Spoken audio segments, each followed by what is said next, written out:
이제 돼요? 이제 들려요? 들리시나요? 제 이야기? 몰랐네. 이제 들려요? 그렇구나. 이게 제 목소리가 안 들리는구나. 그쵸. 초짜라서. 네, 몰랐네요. 이렇게 이야기해 주셔서 감사합니다.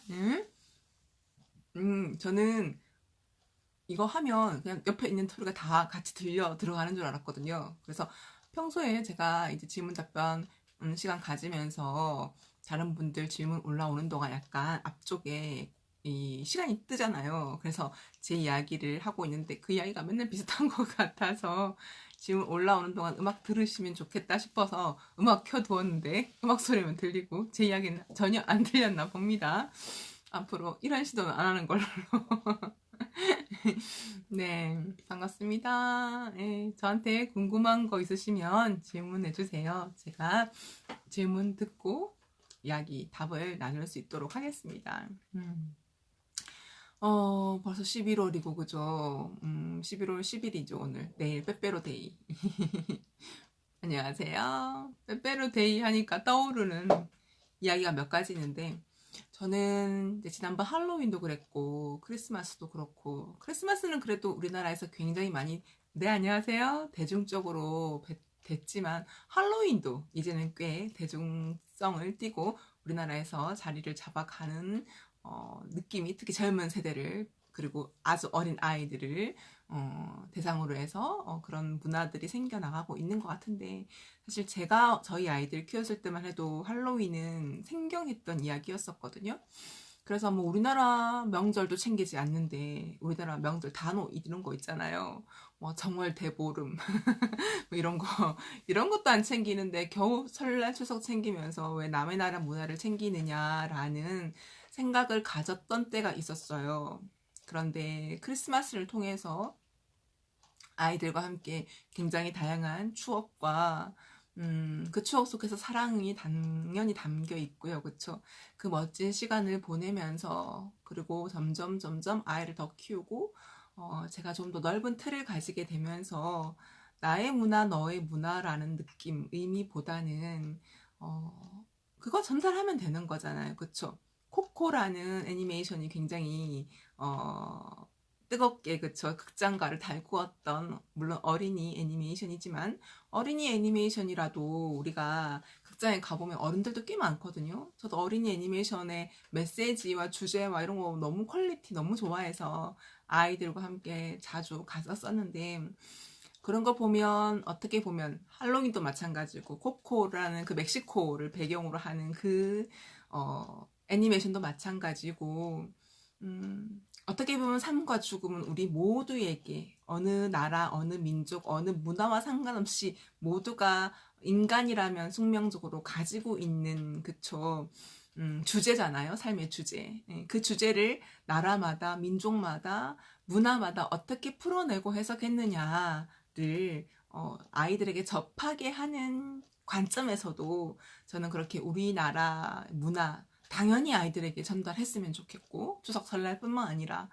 단오나 정월 대보름이나 또 뭐 굉장히 좋은 거 많아요.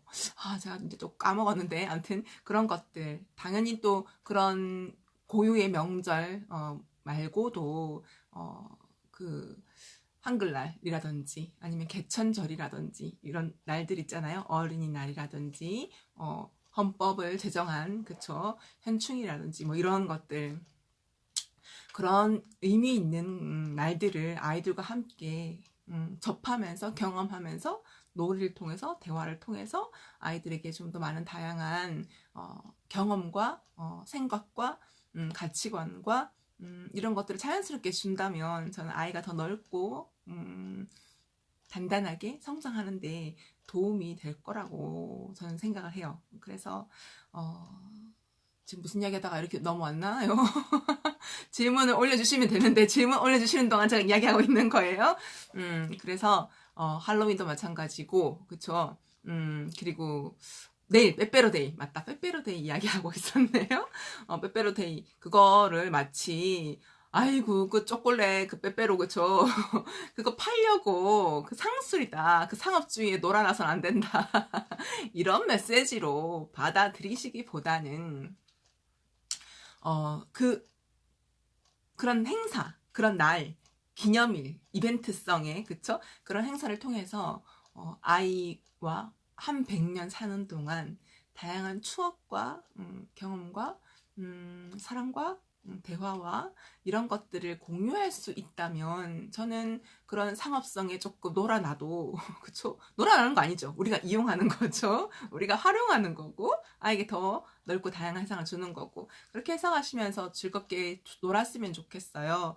그리고 또 일각에서는 그런 빼빼로 데이 말고 가래떡 데이라고 해서 11월 11일 일자가 4번이나 들어가는 그 굳이 빼빼로를 통해서만 줄 필요 없다. 그래서 가래떡 데이라고 해서 그쵸 길쭉길쭉한 가래떡 방앗간에서 가래떡 뽑아가지고 그쵸 저희 둘째 같은 경우는 중학교 때그 빼빼로 데이 때 친구들에게 가래떡을 선물했었어요.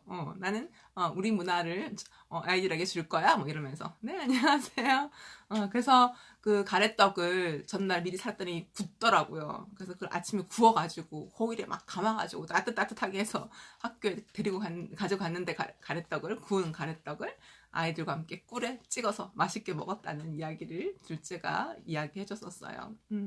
지금 질문 답변 시간인데 질문이 아무도 안 올라와서 제가 지금 내일 있을 빼빼로데이에 대한 이야기를 잠시 전달했고 여러분들의 질문을 기다리고 있는 중입니다. 질문 궁금한 거 있으시면 저에게 질문을 남겨주시면 됩니다.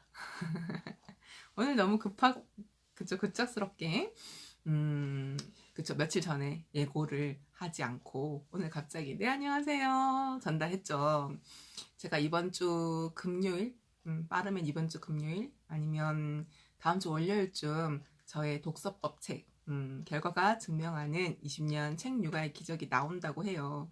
그래서 어떻게 될지 잘 모르겠지만 그 책이 나올 즈음이면 또 여러 가지 바쁘고 또 일정이 많을 것 같아서 또 금요일도 제가 강연도 있고 그래서 오늘이 제일 지금 시간적인 여유가 있을 것 같아서 오늘 질문 답변 시간을 급작스럽게 만들어서 봤습니다. 질문 내주신 분들 너무 감사하고 질문이 올라왔어요. 네 질문 올라왔습니다. 제가 질문을 한 개 읽어볼게요. 제가 질문 읽는 동안 제 이야기 뒤에 더 궁금한 제 질문에 답을 좀 달아주시면 좋을 것 같습니다. 제가 일을 해서 일을 하시는 분이시구나. 오킹맘님. 4살 아이 책 읽을 시간이 없고 집에서 멍하게 여유 있게 놀 시간이 없어요. 아이가. 그죠? 그래서 5살에 가정 보육을 할까 고민 중이에요. 그러시구나.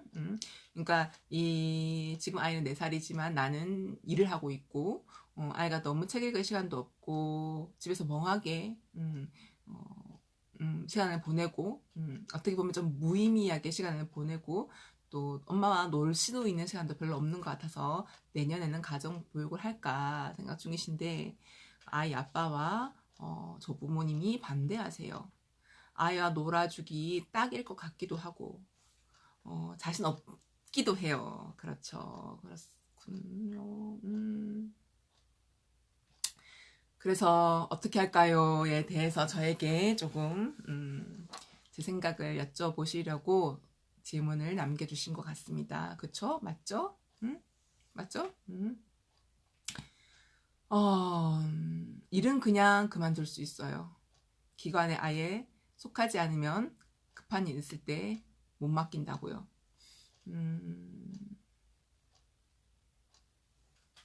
기관에 속하지 않으면 급한 일 있을 때 못 맡긴다. 그치 맞아요.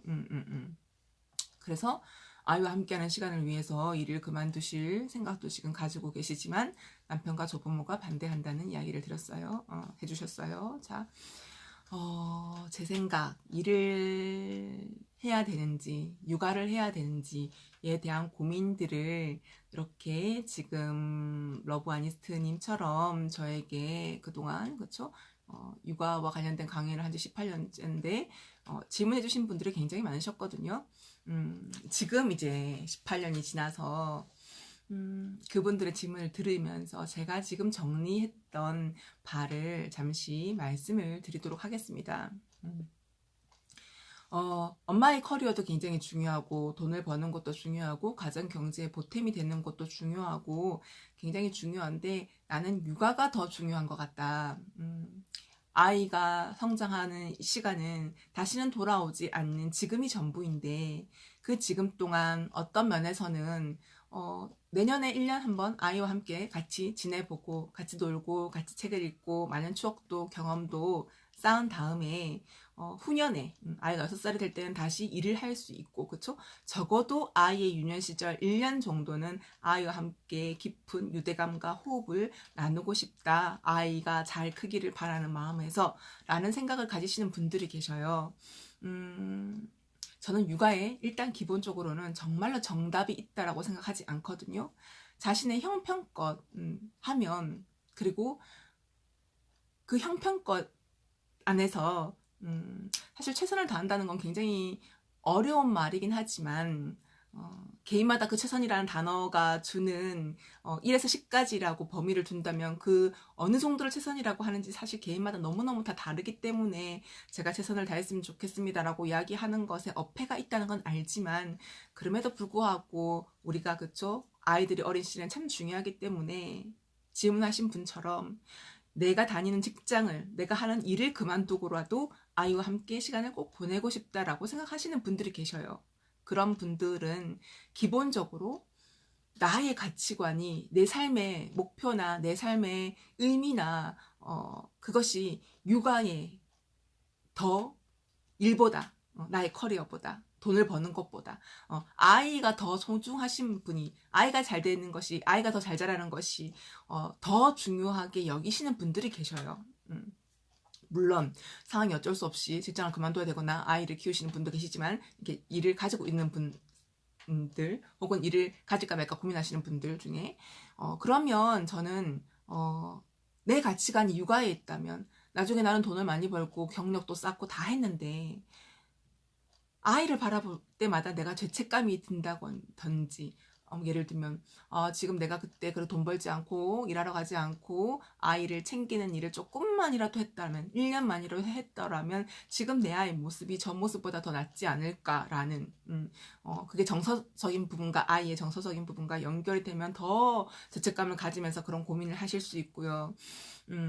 그런 분이라면 저는 1년 동안 그만두시고 일을 아이와 함께 책을 읽고 놀이를 하고 하시는 걸 선택해도 좋다라고 생각을 해요.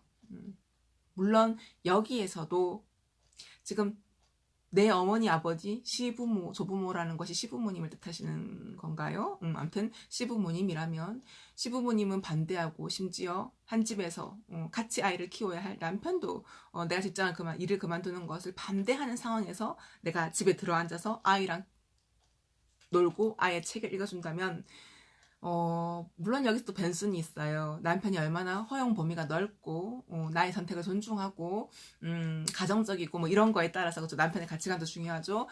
거기에 따라서 나의 의견을 적극 지지해주고, 처음에는 반대할지라도 적극 지지해주고, 참 잘하고 있다, 당신 선택이 옳다, 뭐 이렇게 해주실 수도 있고요.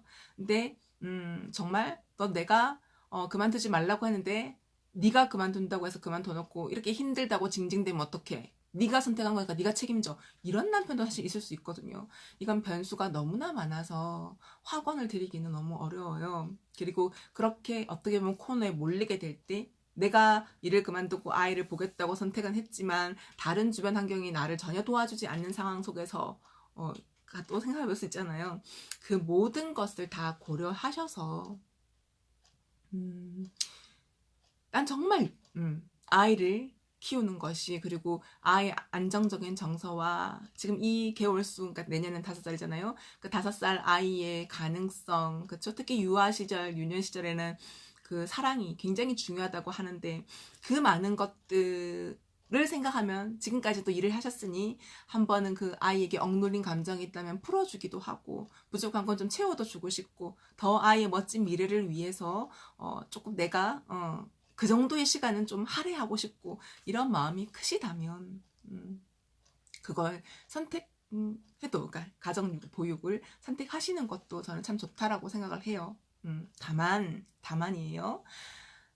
지금 내가 하는 일을 그만두고 아이랑 함께 놀고 아이에게 책을 읽어주기 위해서 이제, 그쵸? 내년 1년을 직장을 이제 그만두시려고, 일을 그만두시려고 생각을 하시는 것 같은데, 그렇게 따지면요, 일을 하는 모든 엄마는 아이를 잘 키울 수 없어야 되거든요? 그죠? 그런데 따져보면 그렇지 않아요. 어, 요즘은 또 제가 아이를 키웠던 세대와 또 달라서 남편과 아내가 같이 일을 하고 같이 아이를 키우고 같이 이렇게 하는, 당연히 집안일도 남편이 도와주고, 그쵸? 육아도 남편이 참여하고 이런 분위기가 사회적으로 있잖아요, 그쵸? 그렇다면 나는 남편한테 이렇게 이야기하는 거죠. 내가 지금 일을 그만두고 아이와 함께 지내고 싶은 건 몇몇의 책을 읽고 심리서를 읽어봤고 강연을 들어보니 이 시기 아이들의 삶 성장이 중요하다고 하는데 나는 그 시기를 아이에게 채워주지 못했었고, 그렇기 때문에 더 늦기 전에 지금이 좀 채워주고 싶고 뭐 이런 이야기 하시면서, 그런데 당신과 이렇게 부모님이 반대를 하시니 그걸 또 사실 내가 다 감당하기도 사실 두려움도 크다. 나도 내가 그 겨우 어떻게 보면 무슨 큰 기간이긴 하지만, 긴 기간이긴 하지만 1년 만에 그 모든 걸 채울 수 있을지도 사실 자신이 확실하진 않고 확신이 없고, 그러니까 당신도 그렇고 부모님도 반대하시니 직장은 계속 다니면서, 다만 우리 아이의 이 어린 시절이 너무나 중요한 것 같다. 그래서 당신도 나도 같이 육아에 좀 힘을 모았으면 좋겠다 라고 도와달라라고 요청하시면서, 어, 월화수목 금요일, 그쵸? 주중에는 적어도 일을 마치고 돌아오면 집안일이야, 그쵸? 반찬, 그쵸? 비싼 거 아니고 또 시장통에 정말 많거든요, 저렴하게. 내가 김장 하려면 돈 엄청 들어요, 그쵸? 배추 사야 되지, 배추 씻어야 되지, 소금 뿌려야 되지, 몸도 고생이고, 그쵸? 시간도 투자해서 해야 되고. 근데 그렇게 하시지 말고, 내가 돈을 번다면 돈을 좀 더 활용해서, 그건 맞거든요. 아이 유년 시절은 돌아오지 않는 건 맞아요. 그렇기 때문에 좀 내 몸을 일을 마치고 돌아와서 가정일에 매이지 않을 수 있게, 적어도 퇴근하고 돌아오면 아이와 온전하게 호흡할 수 있게, 책을 충분히 읽어줄 수 있게. 물론 아이가 책을 너무 좋아해서 하루 종일 읽으려고 한다면 그 역시 아쉽겠지만, 그렇다 할지라도 내 상황에서 최선을 다해서 퇴근하고 돌아오면 아이를 바라보고 책을 읽어주고 아이가 하자는 이야기를 들으면서, 그쵸? 놀다가 주말에는 이제 쉬는 날, 직장을 가지 않는 날에는 진짜로 놀이도 하고 싶다고 하셨잖아요. 그쵸? 제가 썼던 새아이 영재를 균총한다는 놀이육아나 놀이육아 강연, 그런 것들, 또 굳이 제 책이 아니어도 세중에 아주 놀이에 대한 좋은 이야기들이 많잖아요. 그런 책을 사서 펼쳐서 주말은 그렇게 놀이도 하고 나들이도 가고 책도 읽고 캠핑도 가고 그렇게 직장생활 하시면서 충분히 저는 할 수 있다고 생각을 하거든요. 사람이 무언가를, 어떤 일들을 해낼 때요, 그 일을 통해서 보람과 기쁨과 즐거움을 느끼면 그 일이 힘든 줄을 몰라요. 그런데 자꾸 그 일이 내 뜻대로 내 마음대로 잘 되지 않기 때문에 우리는 이랬더라면 어떨까, 저랬더라면 어떨까, 이렇게 많은 갈등과 방황과 고민의 골이 깊어진다라고 생각을 해요. 그렇기 때문에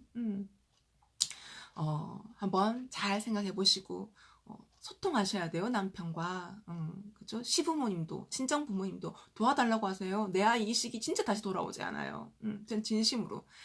그래서 가정일보다 그렇게 이야기 잘 전달 들으셨죠?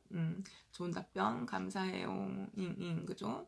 아이가 자꾸 아침에 갈 때, 밤에 자기 전에 더 놀고 싶어요 해서 이 고민이 시작되었어요. 그쵸? 더 놀고 싶구나. 정말 정말 놀고 싶구나. 일단 공감하셔요. 공감하신 다음에 엄마가 주말에는 일을 하러 가지 않으니까 우리 그때 정말 재밌게 놀자 하면, 때로는요, 그 갈증이, 그쵸? 아이를 더 잘 성장시킬 수도 있거든요.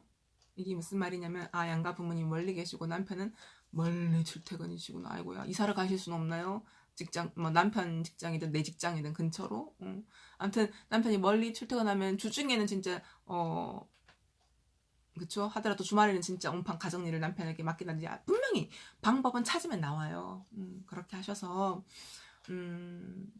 저는 1년을 일을 하지 않고 아이를 함께 돌보아도 좋고 님이 계속 일을 하시고 아이를 케어해도 좋고 중요한 건 나의 가치관이 어디를 향하고 있느냐, 내가 어떻게 했을 때 후회하지 않을 것 같은지 그걸 먼저 해보시고, 그렇게 1년을 열심히 보낸 다음 아이가 너무 잘 크고 있는 것을 보면서 너무 아깝다, 1년 진짜 온전히 집에 있고 싶다, 그러면 내후년에 그쵸? 그런 선택을 또 해도 아직 아이는 6살밖에 안 되잖아요. 그렇기 때문에 일단 내년에는 물론 이건 제가 이제 얘기하면 이렇게 해라 저렇게 해라가 될 수 있는데 그게 아니라 그죠? 남아있는 오늘 지금 11월 10일이잖아요. 11월 12월 뭐 그쵸? 이 남은 이 한 달 반 정도만이라도 정말 그렇게 양질의 남편과 나와 아이가 하나가 되어서 육아 환경을 만들어 보시고 그때 그거에 따라서 고민을 좀 더 풀어나가실 수 있다면 참 좋을 것 같다는 생각이 듭니다. 하트 5개나 주셨네요. 감사합니다. 네. 자, 그러면 또 다른 분 질문, 벌써 이렇게 시간이 지나갔네요. 자, 한 분만 더 질문을 들어보도록 하겠습니다. 자, 저희 아이는 6세인데 읽기는 그럭저럭한데 한글 쓰기가 어려워요. 남자인가요? 지금 이 질문 올려 KMJ 이분은 지금 한글이 이렇게 어려운지 몰랐어요. 아니 6살, 내년에 이제 7살이 되는구나. 그쵸? 그러면 조금 마음이 이제 그쵸? 이제 곧 학교도 가야 되고 마음이 조급하실 수 있죠. 그쵸? 충분히 공감하고 이해가 됩니다. 이 질문 올려주신 분 지금 나가셨는지 계시는지 모르겠는데 여자예요? 계시네. 자, 아이가 글자 쓰는 거를 싫어하고 어려워한다는 건가요? 그죠? 잠깐 다시 앞으로 저희가 돌아가서 아이고양, 이게 뭐야? 글자가 안 보여요. 잠깐만요. 아이가 제가 손가락이 두꺼운다. 왜 안 보이지? 한글이 이렇게 어려운지 몰라. 한글 쓰기를 어려워한다는 말만 해주셨네요. 그쵸? 6세인데 읽기는 하는데 쓰기가 어렵다. 여자아이고 아이가 남성적인 성향보다 여성적인 성향이 있는 아이라면 아기자기한 거, 뭐 꾸미고 만들고 뭐 색칠하고 이런 것도 되게 좋아할 수 있거든요. 그렇다면 발음 나름대로 쓰러 당연하죠. 6살밖에 안 됐는데 아이고 천천히 하세요. 천천히 하시는데 예를 들면 잘 못 써도요. 쓰는 시간 쓰는 횟수를 자꾸 노출해 주시면 그 노출 속에서 아이는 자연스럽게 답을 찾아갈 수 있거든요. 그러니까 왜 이걸 가르쳐줘도 못하느냐라고 윽박지르 절대 그러지 마세요. 자칫 이 한글을 통해서 아이에게 첫 학습의 경험이 부정적으로 쌓이는 것보다야 그게 더 안 좋은 거야. 더 위험한 거고 진짜로 그건 아니에요. 그렇기 때문에 아이가 잘 못 써도 어머나 뭐라고 썼니? 뭐라고 썼구나. 그렇구나 라고 이야기해 주시고 계속 글자를 그쵸? 책을 읽을 때 제목을 하나하나 짚으면서 제대로 된 바른 글자를 더 많이 보여주는데 노출을 해주시는 것이 훨씬 더 좋아요. 동네 한 바퀴 산책하면서 그쵸? 차를 타고 지나가다 그쵸? 간판을 읽고 뭐 이런 것들 읽는 건 충분히 한다고 했잖아요. 많이 제대로 정확히 보면 그 글을 나중에 쓸 수도 있게 돼요. 너무나 걱정하지 마시고 쓰기를 좀 더 해주고 싶다면 이제 아이와 엄마와 짧은 엽서 주고받기, 그렇죠? 반지 주고받기, 간단하게 6살밖에 안 됐으니까. 그리고 아이가 좋아하는 책 속에 있는 문장, 가장 예쁜 문장 있잖아요. 아이가 여자아이라서 공주를 좋아한다면 그 공주책에 그 공주의 대사 있잖아요. 말 다운표만 몇 가지 엄마가 써주고 아이가 따라 쓸 수 있게 한다든지. 또 어떤 방법이 있을까요? 단어만 이런 거 있잖아요. 제가 저희 아이들 글자 쓸 때 했던 방법 중에 한 가지였는데 그 마인드맵 그리시는 거 아신가요? 예를 들어서 제가 이제 곧 책이 나와요. 그쵸? 결과가 증명하는 20년 책육아의 기적. 근데 그 중에서 이제 책육아라는 단어를 가운데에 딱 시작하는 거죠. 너는 책육아 하면 뭐가 떠오르니? 하면 이제 누군가는 그쵸, 제 이름 서안정 서안정이 떠올라요 하면, 서안정 하면 뭐가 떠오르니? 하면 안경을 썼어요 하면 안경이 떠오를 수 있어요. 그쵸? 그럼 안경 하면 넌 뭐가 떠오르니? 이거를 아이가 쓰는 거예요. 단어만. 사실 단어가 그쵸, 모음 자음이 만나서 다 이루어진 거잖아요. 그리고 우리 글자는 다 모음 자음으로 이루어졌잖아요. 그러니까 단어만 써도 되거든요. 완벽한 문장을 쓸 필요도 없이. 그렇기 때문에 그렇게 마인드맵으로 아이가 많이 쓰지 않아도 계속 쓸 수 있는 환경을 노출해 주시다 보면은 아이가 나중에 자연스럽게 그죠? 글자를 많이 씀으로 해서 정확하게 알게 되고 결국은 그것을 글자로 쓸 수 있는 시간이 있을 거라고 생각을 해요. 6살밖에 안 됐으니까 너무 조급해하지 마셨으면 좋겠어요.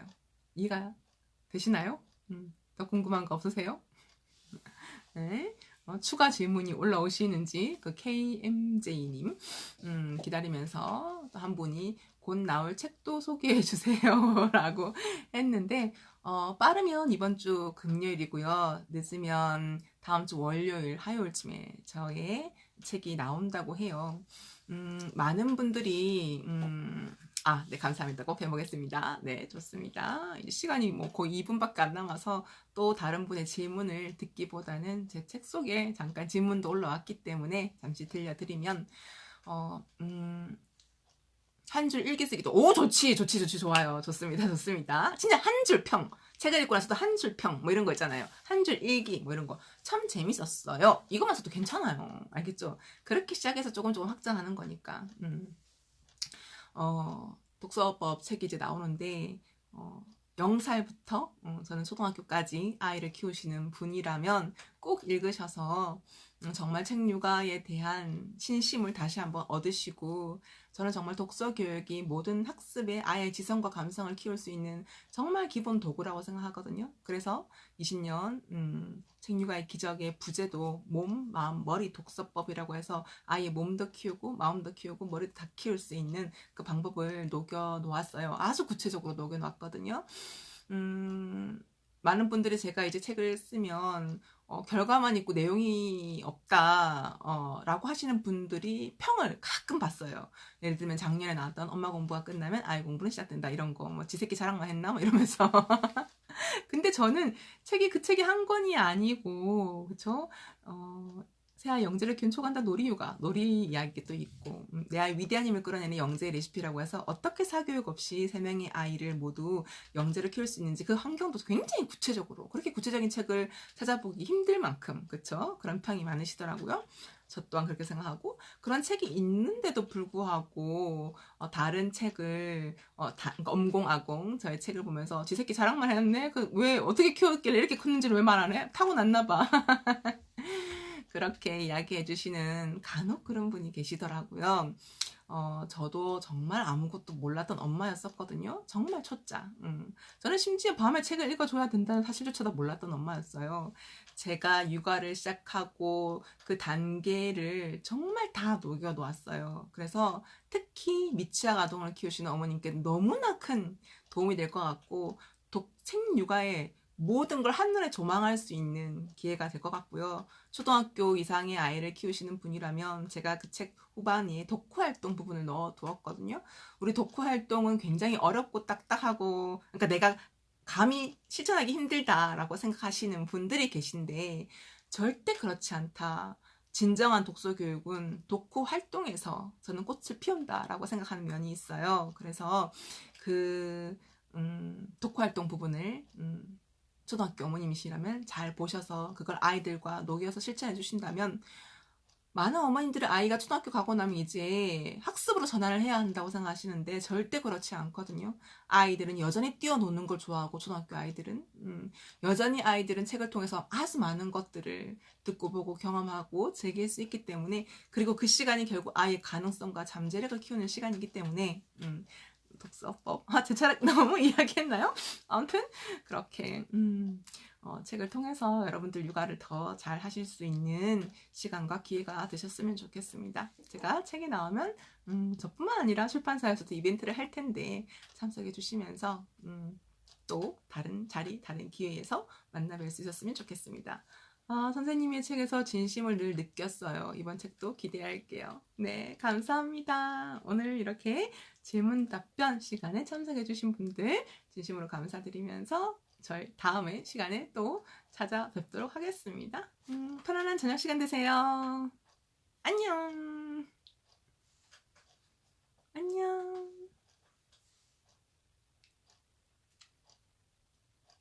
어떻게 하지? 종료?